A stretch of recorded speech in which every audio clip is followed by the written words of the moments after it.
Pour Ursula von der Leyen, l'Europe n'a pas d'autre choix que de devenir indépendante. Elle cite la forte augmentation des dépenses de défense de l'Europe ces dernières années. Plusieurs régions en France et en Espagne en proie à d'importantes intempéries. Plus de 170 000 foyers restés samedi sans électricité en France.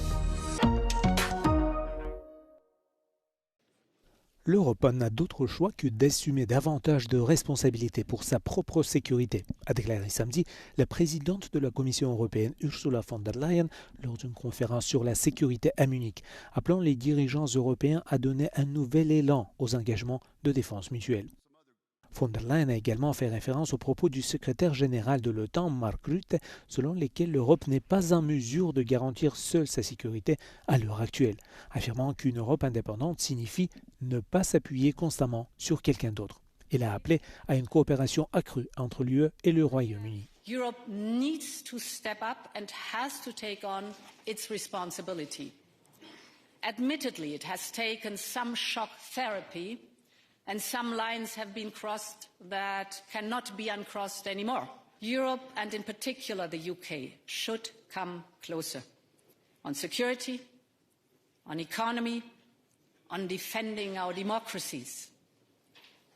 10 years from Brexit, our futures are as bound as ever, dear Keir. Le discours d'Ursula von der Leyen fait suite à l'intervention à Munich du secrétaire d'État américain Marco Rubio, qui a cherché à rassurer une Europe inquiète en affirmant que Washington souhaitait revitaliser l'alliance transatlantique afin qu'une Europe forte puisse aider les États-Unis dans leur mission de renouveau mondial.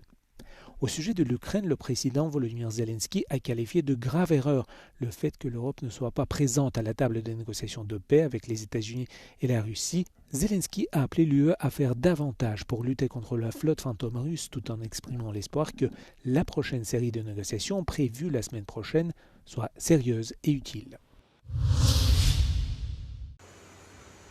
Le secrétaire d'État américain Marco Rubio a appelé l'Europe à collaborer avec Washington dans une quête civilisationnelle pour sauver l'Occident lors de son discours à la conférence sur la sécurité de Munich. Le chef de la diplomatie américaine a adopté un ton plus modéré que celui de vice-président J.D. Vance il y a un an. Ce dernier avait accusé les dirigeants européens de réprimer la liberté d'expression et de ne pas contrôler l'immigration dans un discours sévère. Rubio a exhorté l'Europe à se joindre à son pays dans une cause commune visant à inaugurer un nouveau siècle de prospérité. Il a déclaré que les États-Unis et l'Europe ont toujours été liés sur les plans historiques, culturels et économiques, mais qu'ils doivent également partager les mêmes principes. Bien que Rubio n'ait pas utilisé le langage direct privilégié par l'administration Trump, comme qualifier l'Europe de faible ou en déclin, le message fondamental est resté intact. Il a fustigé les politiciens libéraux qui, selon lui, ont fait de choix conscients de démanteler l'Occident, sa capacité industrielle et ses chaînes d'approvisionnement critiques externalisées vers des rivaux. Il a également présenté la migration de masse comme une source majeure de conflits en Occident, affirmant qu'il s'agit d'une crise qui transforme et déstabilise ces sociétés. L'Espagne a à peine eu le temps de reprendre son souffle après la tempête Nils qu'un autre système dangereux s'approche.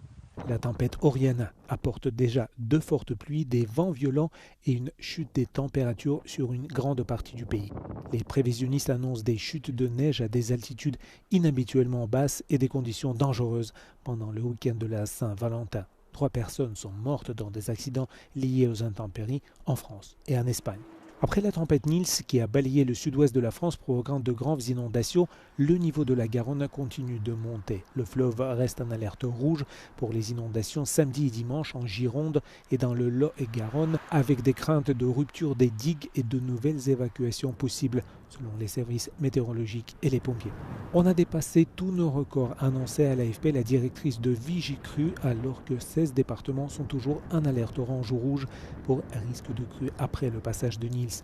Lucie Chadourne-Facon a redit de ne pas attendre de retour à la normale pour les prochains jours. De son côté, Enedis fait état de quelques 171 000 foyers toujours privés d'électricité samedi midi.